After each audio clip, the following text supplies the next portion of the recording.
உலகெங்கும் உள்ள hope TV நேயர்களுக்கு உலக இரட்சகராம் இயேசு கிறிஸ்துவின் நாமத்தினால் உங்களை நான் வாழ்த்தி வரவேற்றுக் கொள்கிறேன். இந்த அற்புதமான இந்த நேரத்தில் ஓய்வு நாளின் பாடத்தை படிப்பதற்காக வந்திருக்கிறவங்க யாவரையும் மீண்டுமாய் நான் வாழ்த்தி உங்களை வரவேற்றுக் கொள்கிறேன். இந்த நிகழ்ச்சியை சிறப்பித்து தருவதற்காய் நம் மத்தியில் 2 போதகர்கள் வந்திருக்கிறார்கள். அவர்களே இந்த நிகழ்ச்சியின் சார்பாக நாம் வாழ்த்தி வரவேற்றுக் கொள்ளலாமா? பாஸ்டர் ஜோஷ்வா, பாஸ்டர் ஜோயல், உங்கள் இருவரையும் இந்த நிகழ்ச்சி சார்பாக நான் வாழ்த்தி வரவேற்றுக் கொள்கிறேன். பாஸ்டர் ஜோஷ்வா, இந்த பாடத்துடைய துவக்கத்தை சொல்லுங்கள். கர்த்தருடைய பெரிதான கிருபையினாலே 3ஆம் காலாண்டு பாடங்களை கொரிந்தியருக்கு எழுதின 1 மற்றும் 2 நிருபங்களிலிருந்து நாம் படித்து வருகிறோம். இந்த வாரத்தினுடைய தலைப்பு திருச்சபையில் பாவம் என்கிற தலைப்பின் கீழாக படிக்க இருக்கிறோம். மனன வசனமாக 1 கொரிந்தியர் புஸ்தகம் 6ஆம் அதிகாரம் வசனங்கள் 19 மற்றும் 20.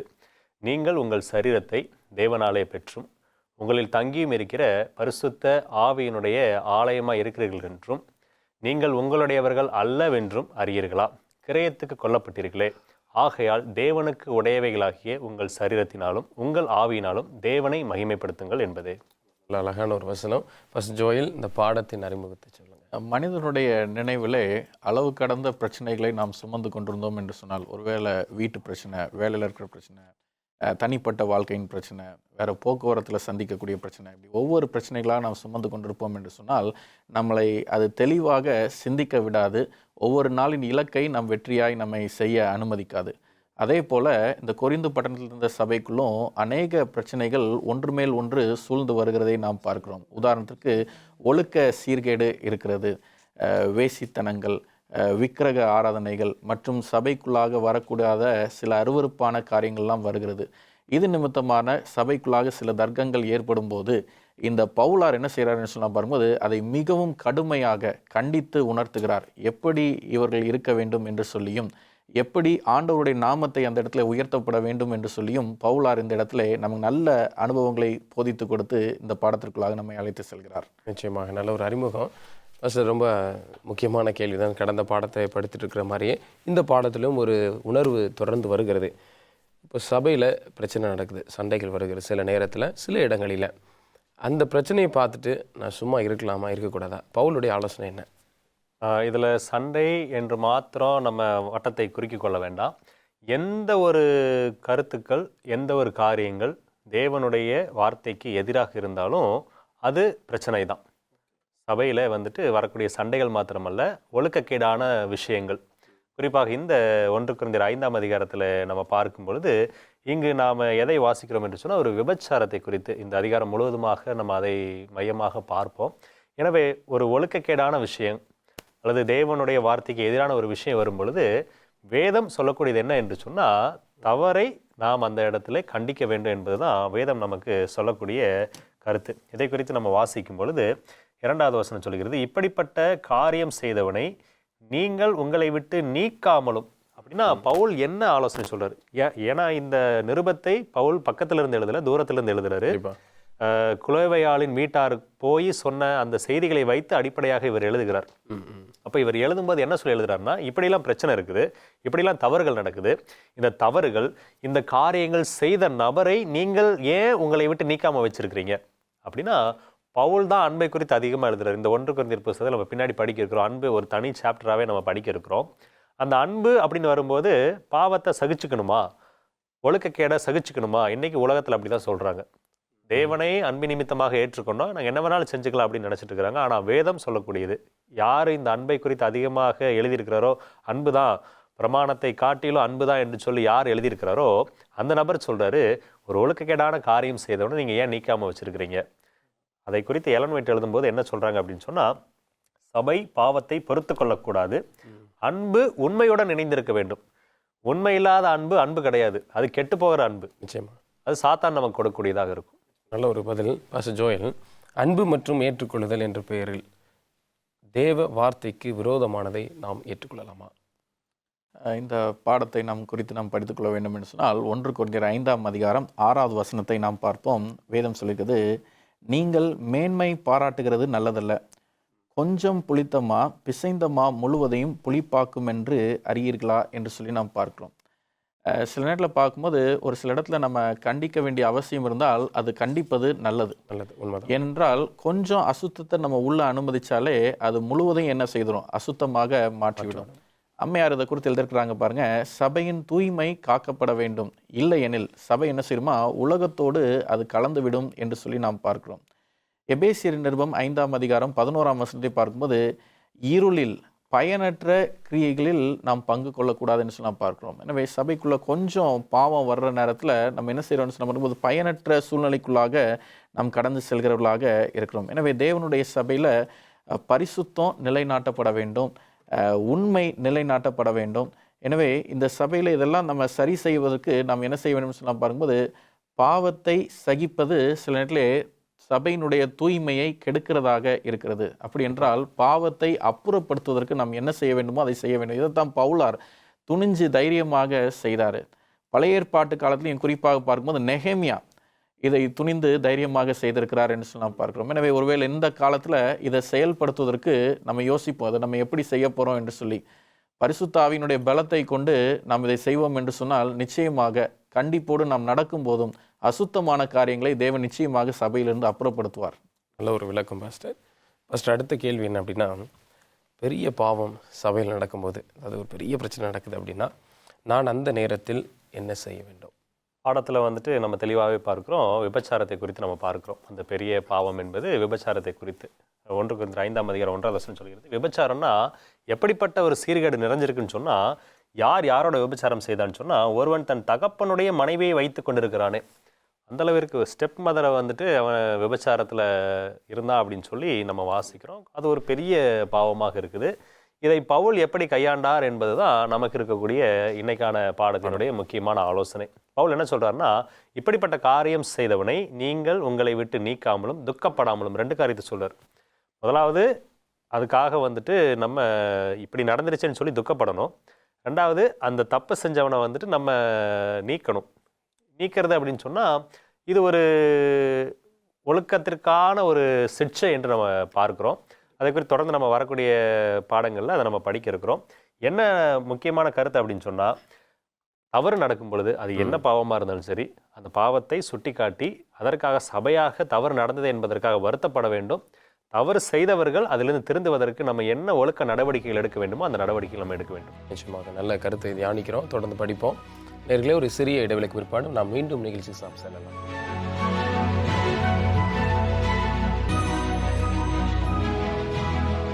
நேர்களே, வாங்க தொடர்ந்து படிப்போம்.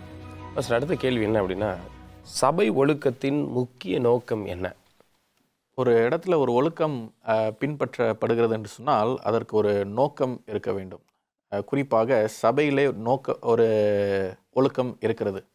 அதுக்கான நோக்கம் என்னென்று சொல்லலாம் பார்க்கும்போது 1 கொரிந்தியர் 5ஆம் அதிகாரம் 5ஆம் வசனத்திலே நாம் பார்க்கும்போது வேதம் சொல்லியிருக்குது, அப்படிப்பட்டவனுடைய ஆவி கர்த்தராகிய இயேசு கிறிஸ்துவின் நாளிலே ரட்சிக்கப்படும்படி என்று சொல்லலாம் பார்க்கும். ஒழுக்கத்தை பின்பற்றுகிறவர்கள், சபையில் ஒழுக்கத்தை பின்பற்றுகிறவர்கள் ரட்சிக்கப்படுவார்கள் என்று சொல்லலாம் பார்க்கிறோம். அப்போ ஒழுக்கத்திற்கான பலன் ரட்சிப்பு என்று சொல்லி நாம் பார்க்கிறோம். சரி, இப்போ ஒருவேளை ஒழுக்கத்திற்கான பாஸ்டர் சொன்ன மாதிரி சிலர் இடைக்காலத்திற்கு சிறிய தண்டனை மூலமாக அப்புறப்படுத்தப்பட்டவர்களாக இருப்பாங்க.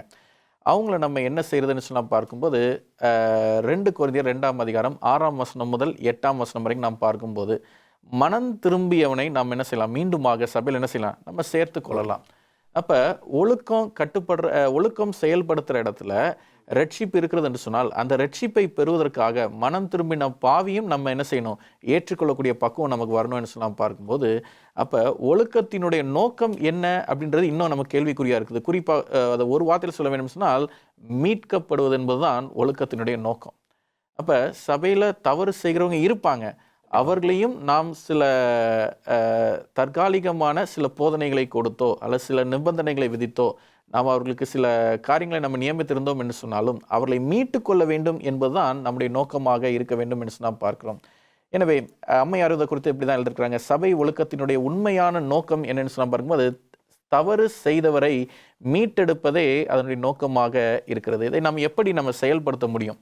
அன்பினாலும் ஜெபத்தினாலும் இதை நாம் செயல்படுத்த முடியும். எனவே எல்லா இடத்துலையும் நம்மளுடைய ஆவிக்குரிய வாழ்க்கையிலே முதலாவது இந்த காரியத்தை தீர்வுக்கு கொண்டு வர வேண்டும் என்று விரும்புகிற ஊழியக்காரர்கள் அன்பு கொண்டவர்களாக இருக்க வேண்டும், ஜெபத்தில் மிகவும் பலப்பட்டவர்களாக இருக்க வேண்டும் என்று நாம் பார்க்கிறோம். எனவே சபையில் பெரிய பாவம் நடந்தால் அதை மௌனமாக சகிக்கக்கூடாது என்று சொல்லி அநேகருடைய இருதயத்தில் ஒரு உந்துதல் இருக்கும். ஆனால் நீங்கள் நம்ம கற்றுக்கொள்கிற பாடம் என்னென்னு சொன்னால் பாரும்போது, தேவ வார்த்தைக்கு விசுவாசமாக இருந்து அன்புடனும் ஒழுக்கத்துடனும் இவைகளை நாம் கடந்து வருவோம் என்று சொன்னால், ஒழுக்கத்தினுடைய இலக்காக அல்லது நோக்கமாக நியமிக்கப்பட்டிருக்கிற மீட்பில் நம்மளும் இருப்போம், நம்ம நேசிக்கக்கூடிய நம்மளுடைய சபையும் இருக்கும். தேவன் நம்மை உண்மையினாலும் அன்பினாலும் நிலைத்திருப்பதற்கு நம்மை மீட்டெடுத்திருக்கிறார். இதுதான் ஆண்டவர் நமக்கு சபையை கொடுத்திருக்கிற நோக்கம். இந்த பிரகாரமாக நாம் நம்முடைய சபையை வழி நடத்த வேண்டும் என்று சொல்லலாம் பார்க்கிறோம். நல்ல ஒரு பதில். இந்த அதிகாரத்திலே தொடர்ந்து பார்க்கும் பொழுது அப்படிப்பட்ட நபர்களை நாம் எப்படி கையாள வேண்டும் என்று பார்க்கும்போது கொஞ்சம் கட்டுப்பாடோடு நாம் நடக்க வேண்டும் என்று பவுலார் எச்சரிப்பு கொடுக்கிறார். என்ன அப்படின்னு சொன்னால், பாஸ்ட் ஏற்கனவே சொல்லியிருந்தாங்க, அந்த கொஞ்சம் புளித்த மாவு மொத்தமாவையும் புளிக்க வச்சிடும் அப்படின்னு சொல்லி. அதனால் என்னெல்லாம் செய்யக்கூடாது அப்படின்னு சொல்லி பார்க்கும் பொழுது 9வது வசனம் சொல்லுகிறது, 1 கொரிந்தியர் 5:9, விபச்சாரக்காரரோட கலந்திருக்க கூடாது என்று. அவங்கள நம்ம நேசிக்கிறோம், பாவம் செஞ்சுட்டாங்க, அவங்கள நம்ம நேசிக்கிறோம், மீட்கப்பட வேண்டும் என்பதற்காக தான் சிக்ஷை கொடுக்கிறோம். ஆனால் அவங்க மனம் திரும்புகிற வரையிலே அவர்களோடு நாம் கலவாது இருக்க வேண்டும் என்று எச்சரிப்பு கொடுக்கிறார். தொடர்ந்து வாசிக்கும் பொழுது 10வது வசனம் 11வது வசனம் தொடர்ந்து நம்ம அதை குறித்து எழுதி வாசிச்சுட்டே இருக்கலாம். அதில் கடைசி பகுதி 11வது வசனத்தில், அவனோட கலந்திருக்கக்கூடாது, அப்படிப்பட்டவனோட கூட புசிக்கவும் கூடாது. ஸோ இந்த சாப்பிடுவது என்பது பண்டைய கலாச்சாரத்தில் என்ன அப்படின்னு சொன்னால், அவர்களோடு சாப்பிடும் பொழுது நாம் அவர்களுடைய கருத்துக்களோடு உடன்பட்டவர்களாக இருக்கிறோம் என்பதற்கான அடையாளம். அந்த தவறை இது தவறு தான் அப்படின்றத புரிஞ்சிக்க மாட்டாங்க. ஒருவேளை ஏன்னா நம்ம சாப்பிட்றோம் எல்லாம் செய்யும்போது நம்மளோட ஒருத்தன் தான், நம்ம செய்கிறது தப்பே இல்லை, அதனால தான் நம்ம இதை செஞ்சும் இவங்க நம்மளை ஏற்றுக்கொண்டாங்க என்ற ஒரு மனநிலை வந்துடும். ஸோ அந்த கட்டுப்பாடு சரியான முறையில் சபையில் இருக்கும் பொழுது, நம்ம செய்கிறது தவறு என்று அவர்கள் உணர்த்தப்படும் பொழுது மீண்டும் அந்த சபை ஐக்கியத்திற்குள்ளாக அவங்க வருவாங்க. திரும்பி வரணும் அப்படின்றதுக்காக இந்த சிக்ஷை, அவங்க கெட்டுப்போன என்பதற்காக அல்ல.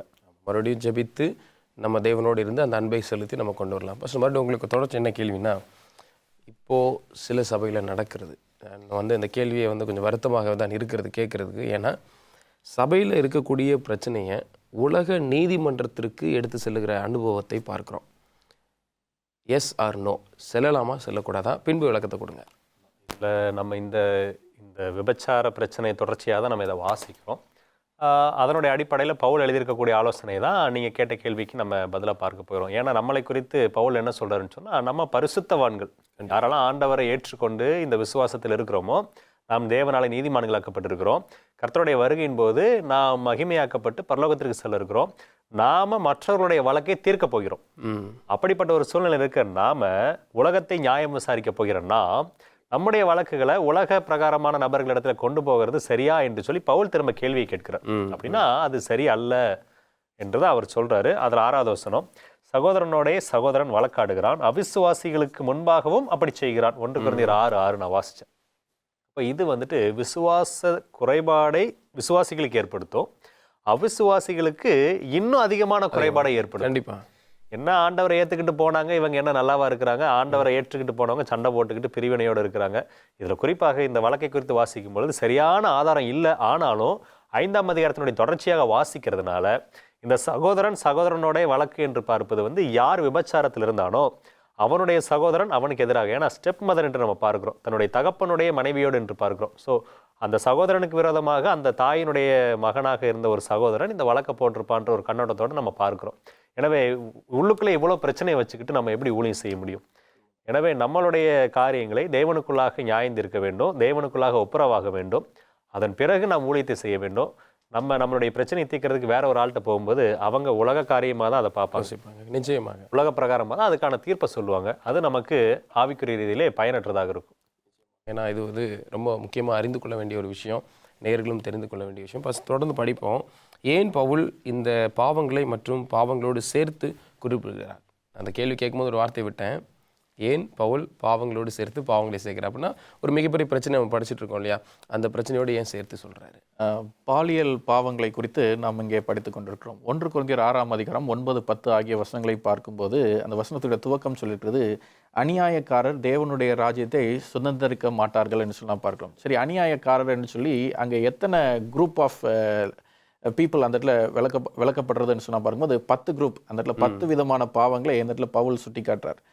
சரி, அப்படிப்பட்டவர்களோடு நெருங்கி பழகவும் வேண்டாம் என்று சொல்லி பாஸ்டர் ஒரு கருத்து மூலமாக அந்த வசனத்தை சுட்டி காட்டினாங்க. 5ஆம் அதிகாரம் 11ஆம் வசனத்தில் நாம் பார்த்தோம். ஏன் அப்படி சொல்கிறாருன்னு சொல்லி நாம் பார்க்கும்போது தேவனுடைய பார்வையில் பெரிய பாவம் சின்ன பாவம் என்று சொல்லி கிடையாது. எல்லா பாவமும் பாவம் தான், எல்லா தீமையும் தீமையாக தான் இருக்கிறது. அப்போ சபை எப்படி இருக்கணும் என்று சொன்னால் பார்க்கும்போது பரிசுத்தமாக இருக்க வேண்டும். இங்கே சின்ன தப்பு பெரிய தப்பு என்று சொல்லி கிடையாது. அப்போ சபைக்குள்ள பரிசுத்தம் இருக்க வேண்டும் என்று சொன்னால் உலகத்திலிருந்து அது வேறுபட்டதாக இருக்க வேண்டும். அப்போ பரிசுத்த வாழ்வு நடத்துவதற்காக அழைக்கப்பட்டிருக்கிற நம்ம உலகத்தில் இருக்கக்கூடிய அந்த பாவங்கள், அந்த விதமான அருவருப்புகள் நம்முடைய சபைக்குள்ளாக வராத அளவுக்கு நம்மை கட்டுப்பாடோடு வைத்திருக்க வேண்டும். ஏனென்றால் சபைக்கென்று சொல்லி ஒரு அடையாளம் இருக்கிறது. அந்த அடையாளம் என்னன்னு சொன்னால் பார்க்கும்போது பரிசுத்தம், நீதி, கர்த்தருடைய அன்பை தவிர வேறொன்றும் இல்லை என்று சொல்லி நாம் பார்க்கிறோம். எனவே தேவன் நம்மை பரிசுத்தமும் நல் மனசாட்சியுமாக நிலைநிறுத்துவதற்காகவே இந்த சபை ஆண்டவர் நமக்கு நியமித்திருக்கிறார். நிச்சயமா பாஸ்டர், நல்ல ஒரு கருத்தை நம்ம படிச்சுட்டு இருக்கோம். ஒரு இடைவெளிக்கு பிற்பாடு நேர்களே அற்புதமான கருத்தை படித்துக் கொண்டிருக்கிறோம். ஒரு சிறிய இடைவெளிக்கு பிற்பாடு மீண்டும் நிகழ்ச்சிக்கு நாம் செல்லலாம்.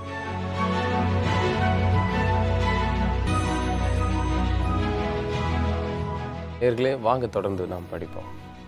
ஜோஷ்வா ஜோயில் அவங்க விளக்கம் கொடுத்துட்டு இருந்தாங்க. இந்த ஒரு சூழ்நிலை இதுக்கு முன்னாடி, அதாவது முன்பு இருந்தக்கூடிய காலகட்டத்தினுடைய சூழ்நிலையை பார்க்கும்போது எப்படி இருந்தது, அவங்க இதை எப்படி எடுத்துக்கிட்டாங்க?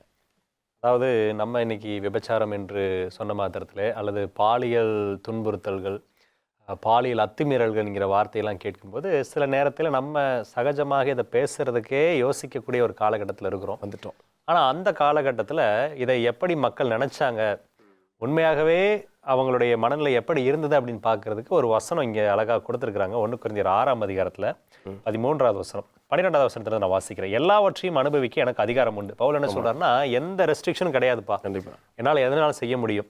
ஆகிலும் எல்லாம் தகுதியாயிராது. ரெஸ்ட்ரிக்ஷன் இல்லை அப்படின்றதுக்காக எது வேணாலும் செய்யலாமான்னா அது தகுதியாக இருக்காது. ஆண்டவரை ஏற்றுக்கிட்டா ஒரு சில காரியங்கள் செய்யணும், ஆண்டவருக்கு பிரியமாக இருக்கணும். இங்கே சொல்லுது, எல்லாவற்றையும் அனுபவிக்க எனக்கு அதிகாரம் உண்டு, ஆகிலும் நான் ஒன்றிற்கும் அடிமைப்பட மாட்டேன். எல்லா விதமான அடிமைத்தனமும் இருந்துச்சு. சாத்தான் நம்மை அடிமைப்படுத்துவதற்கு ஒவ்வொருத்தருக்கும் ஒவ்வொரு விதமாக காரியத்தை வச்சிருக்கிறான். இந்த காலகட்டத்தில் இந்த விபச்சாரம், வேசித்தனம், விக்கிரகாராதனை, வேசித்தனம் ஒன்றோடு ஒன்று ஒற்றினதாக காணப்பட்டது. நம்ம பழைய ஏற்பாட்டில் இருந்தே அதை நம்ம படிப்போம். இங்கே இந்த வேசித்தனத்தை குறித்து பார்க்கும் பொழுது ஜனங்களுடைய கண்ணோட்டம் என்னவா இருந்துச்சுன்னா, 13வது வசனம் சொல்கிறது, வயிற்றுக்கு போஜனமும் போஜனத்துக்கு வயிறும் ஏற்கும். அப்படின்னா வயிறு எதுக்கு இருக்குன்னா சாப்பிட தான் இருக்குது, சாப்பாடு எதுக்கு இருக்குன்னா நம்ம வயிற்றுக்காக தான் இருக்குது. இதுதான் கண்ணோட்டம்.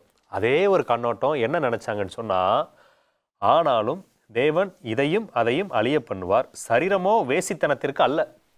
எப்படி சாப்பாடு வயிற்றுக்கு சாப்பாடு என்று சொல்லி நினைச்சாங்களோ அதுபோல இந்த சரீரம் அப்படின்னு சொன்னா இந்த மாதிரி உடலுறவை வைத்துக் கொள்வதற்கு தான், என்ன வேணாலும் செஞ்சுக்கலாம் அப்படின்ற ஒரு கண்ணோட்டம் இருந்துச்சு. அதனாலதான் அவர் சொல்றாரு, சரீரமோ வேசித்தனத்திற்கு அல்ல, கர்த்தருக்கே உரியது, கர்த்தரும் சரீரத்திற்கே உரியவர். இந்த வயிறுக்கு போஜனமும் போஜனத்திற்கு வயிறுன்னு சொல்லி சொல்றோம், அது உண்மைதான். ஆனாலும் இது அழிஞ்சு போயிடும், இந்த பூமிக்குரிய காரியம் அழிஞ்சு போயிடும். இந்த சரீரம், இதை நம்ம மனப்பாட வசனத்தில் படித்தோம், தொடர்ந்து பாஸ்டர் அதை குறித்து பேச இருக்கிறாங்க. இந்த சரீரம் கர்த்தருக்கு உரியது. எனவே இதை நீங்கள் இது உடலுறவு கொள்வதற்கு, வேசித்தனம் பண்ணுவதற்கு என்று நினைக்காதீங்க. அப்படி நினைக்கவே கூடாது என்பதை கொரிந்து பட்டணத்தில் இருக்கக்கூடிய எல்லா மக்களுக்கும் தெளிவாக புரிந்து கொள்ளும்படியான ஒரு கடிதமாக இதை எழுதியிருக்கிறார். ஒரு பதில். ஜோயல், ரொம்ப ப்ராக்டிக்கலாக இன்னும் ஒரு கேள்வி தான் உங்களுக்கு வந்திருக்கு. என்ன அப்படின்னா, ஒரு கிறிஸ்தவன் அல்லது நீங்களும் நானும் தான் இல்லையா, நம்மளுடைய உடலை நான் ஏன் பாதுகாப்பாக வைக்கணும்? கொரிந்து பட்டணத்தில் இருந்த ஜனங்கள் மத்தியில் ஒழுக்க சீர்கேடு என்பது ரொம்ப அதிகமாக இருந்துச்சு.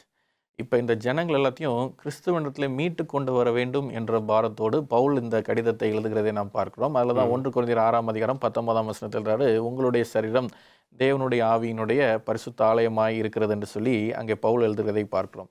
ரோமர் 12ஆம் அதிகாரம் 1ஆம் வசனத்தில் பார்க்கும்போது நம்முடைய சரீரத்தை நம்ம என்ன செய்யணும்னு சொல்லலாம் பார்க்கும்போது ஜீவ பலியாக நம்ம அர்ப்பணிக்க வேண்டும் என்று சொல்லி நமக்கு பரிசுத்த வேதத்திலே நமக்கு கொடுக்கப்பட்டிருக்கிறது. ஆகவே நம்முடைய சரீரமானது அது தேவனுடைய ஆலயமாக இருக்கிறது, அது தேவனுக்கே உரியது. அதை பரிசுத்தமாக நாம் பாதுகாத்து வழிநடத்த வேண்டும் என்பது பரலோகத்தின் தேவன் நமக்கு நியமித்த ஒரு சட்டமாக இருக்கிறது. அம்மையார் இதை குறித்து எழுதியிருக்கிறாங்க பாருங்க, கிறிஸ்துவை பின்பற்றுகிறவர்கள் தங்களுடைய உடலும் மனமும் தேவனுக்கு சொந்தம் என்று நினைத்து வாழ வேண்டும் என்று நாம் பார்க்கிறோம். எனவே இந்த ஜனங்கள் பாவத்திலிருந்து மீண்டு வருவதற்காக அவங்கள்ட்ட சொல்றாரு, உங்களுடைய சரீரம் எல்லாம் அது ஆண்டவருக்கு சொந்தமானது, அது ஆண்டவர் தான் அதற்கு தலையாக இருக்கிறார் என்று சொல்லி இது எல்லாத்தையும் பவுல் அங்கங்கே கருத்துக்களை சொல்லி வருகிறதை பார்க்கிறோம். எனவே தூய்மையான வாழ்க்கையை வாழ்வது நிமித்தமாக இந்த ஒழுக்க சீர்கேட்டில் உள்ளவர்கள் எல்லாமே கிறிஸ்துவுக்குள்ளாக மனம் மாறி கிறிஸ்துவோடு ஒன்றிணைகிறவர்களாக இருப்பார்கள் என்று சொல்லி நாம் பார்க்கிறோம். சரி, இதுக்கான மருந்து என்ன செய்தால் இவர்கள் இந்த அக்கிரமத்தை விட்டு வெளியே வரலாம் என்று சொல்லி நாம் பார்க்கும்போது, கிறிஸ்துவோடு நெருங்கிய உறவில் நாம் நிலைநிற்போம் என்று சொன்னால் பாலியல் அக்கிரமத்திலிருந்து நாம் விலகி வருகிறவர்களாக நாம் இருப்போம். எனவே சுவிசேஷம் நம்மை பாவத்திலிருந்து விடுவிக்கிறது. பரிசுத்த வாழ்க்கை வாழ்வதனாலே பாலியல் ஒழுக்கக்கேடுகளிலிருந்து நாம் மீண்டு வருகிறவர்களாக இருக்கிறோம். நம்முடைய உடல் அது பரிசுத்த ஆவியினுடைய ஆலயமாக இருக்கிறபடினாலே பரிசுத்தம் காக்கப்பட வேண்டும் என்ற நோக்கத்தை பவுலார் நமக்கு இங்கே எச்சரித்து சொல்லுகிறார். நல்ல ஒரு விளக்கம் பாஸ்டர். இதோட தொடர்ச்சியாக தான் இந்த கேள்வியினுடைய காரியம் இருக்குது. என்ன அப்படின்னா, இந்த பாலியல் அக்கிரமத்திலிருந்து ஓடுங்கள் என்ற கட்டளையை நாம் எப்படி நடைமுறை வாழ்க்கையில் பின்பற்ற முடியும்? பவுலார் இதை எழுதும் பொழுது யோசேப்பை மனதில் வைத்து எழுதியிருப்பாருன்னு நினைக்கிறேன். ஏன்னா அவர் யோசேப்பை குறித்து நிச்சயமாக படித்தறிந்திருப்பார். ஏன்னா அவர் எபிரேயனாக இருக்கிறார், நான் கற்றறிந்த வேதபாரகன் என்று சொல்றாரு. அப்போ யோசேப்பினுடைய அனுபவத்தை பார்க்கும் பொழுது அங்கு போத்திபார் வீட்டிலே நடந்த அந்த செயல், அவர் அந்த ஸ்திரீயை விட்டு ஓடும்போது என்ன சொல்லிட்டு ஓடினார்னா, இந்த பாவத்தை என் தேவனுக்கு விரோதமாக செய்வது எப்படி உண்மைதான். அது மனசுல இருந்ததுனால தான் அதுக்கு விலகி ஓடுனார். நிச்சயமா. அதனால தான் இங்கே வசனம் சொல்கிறது 1 கொரிந்தியர் 6:17, அப்படியே கர்த்தரோடு இசைந்திருக்கிறவனும் அவருடனே ஒரே ஆவியாய் இருக்கிறான், வேசித்தனத்திற்கு விலகி ஓடுங்கள். யோசேப்பு கர்த்தரோடு இசைந்திருந்தான், வேசித்தனத்திற்கு விலகி ஓடினான். இன்னைக்கு நாம இசைந்திருந்தோம்னு சொன்னா நம்ம பாவங்களுக்கு விலகி ஓடுவோம். கடைசியாக ஒரு கேள்வி பாஸ்டர் ஜோயல், பாலியல் உறவு எங்கு தேவனால் அங்கீகரிக்கப்பட்டது? எபிரேயர் 13:4 பார்க்கும்போது, விவாகம் யாவருக்குள்ளும் கனமுள்ளதாயும் விவாக மஞ்சம் அசூசிப்படாததாயும் இருக்கிறது என்று சொல்லி நாம் பார்க்கிறோம். தேவன் இந்த பாலியல் ரீதியான உறவை திருமணத்திற்குள் மட்டுமே ஆசீர்வதிக்கிறவராக இருக்கிறார். திருமணத்திற்கு அப்பாற்பட்ட பாலியல் உறவு என்பது அது பாவத்திற்கு உடன்பட்டதாக இருக்கிறது.